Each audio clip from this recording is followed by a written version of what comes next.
ఓం శ్రీ గణేశాయ నమః. ఓం శ్రీ గురుభ్యో నమః. ఓం శ్రీ సరస్వత్యై నమః. ఓం నమ శివాయ. ఓం నమో నారాయణాయ. ఓం శ్రీ మాత్రే నమః. కాలభైరవుడు ఖచ్చితంగా ఈ శివాలయంకి వెళ్ళినప్పుడు ఖచ్చితంగా మనము కాలభైరవుని ఖచ్చితంగా దర్శనం చేసుకుంటే సమస్త పాపాలు కూడా పటాపంచలైపోతాయని పురాణాలు ప్రవచనం.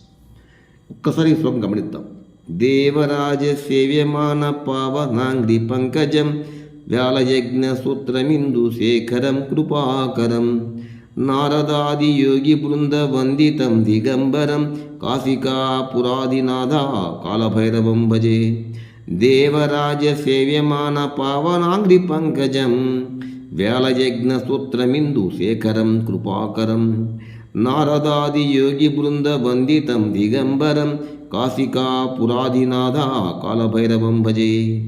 దీని భావం ఒక్కసారి ఇందు నుంచి గొలవబడు పవిత్ర పాదపద్మలు కలవాడు, పాముని జంధ్యముగా గలవాడు, పాముని జంధ్యముగా గలవాడు, చంద్రుడు తలపై గలవాడు, దయాశీలుడు, నారదాదులొచ్చే స్తుతించబడువాడు,